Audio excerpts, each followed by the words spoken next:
कमरा 313 की गूंज।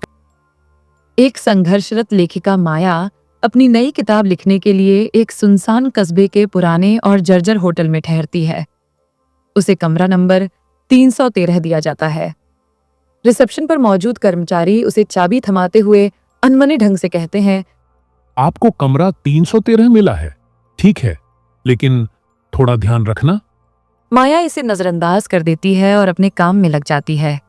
लेकिन पहली ही रात कमरे में हल्की हल्की फुसफुसाहट सुनाई देती है। कोई उसका नाम पुकार रहा है, माया, माया, यहाँ आओ, हमारी मदद करो। ये कैसी आवाजें हैं? मुझे कोई बुला रहा है, पर कौन? नहीं, ये बस मेरा वहम है।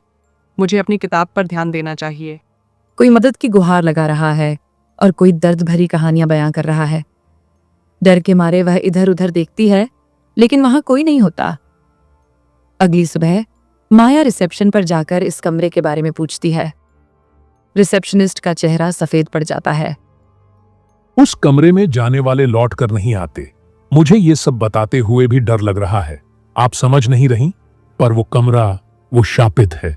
मैं ये सब बातों में यकीन नहीं करती, ये सब बस अफवाहें हैं। कि कमरा 313 हमेशा से रहस्यमयी रहा है। जो लोग उस कमरे में ठहरते हैं वे गायब हो जाते हैं और उनके पीछे केवल डरावनी चीखों और रहस्यमयी आवाजों की कहानियां रह जाती हैं। माया को यकीन नहीं होता, लेकिन जैसे जैसे रातें गुजरती हैं फुसफुसाहटें तेज और खतरनाक होती जाती हैं। हम सब यहाँ कैद हैं, इस कमरे के अंदर। तुम बच नहीं पाओगी, तुम भी हमारी तरह बन जाओगी। भागने की कोशिश मत करना।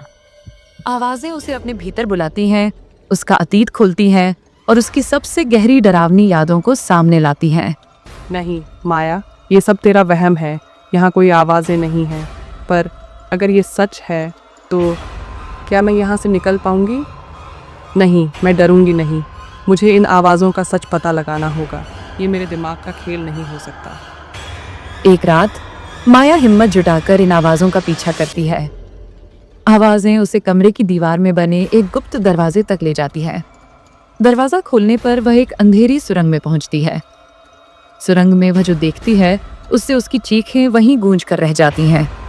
कौन है? कौन है वहाँ? मैं तुम्हें देख नहीं पा रही। प्लीज़ कुछ बोलो। नहीं, ये असंभव है। मुझे जाने दो, प्लीज़। नहीं। अगले दिन होटल के स्टाफ को कमरा 313 खाली मिलता है।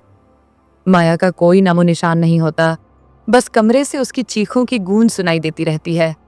ये फिर से हुआ। माया भी गायब हो गई, लेकिन उसकी चीखें अब भी कमरे में गूंज रही हैं। क्यों कोई हमारी बात नहीं मानता? कमरा 313 एक जाल है, उसे बंद कर देना चाहिए। अंत होटल में कमरा 313 आज भी रहस्यमयी बना हुआ है। लोग कहते हैं कि उस कमरे में जाने वाले उस कमरे का हिस्सा बन जाते हैं।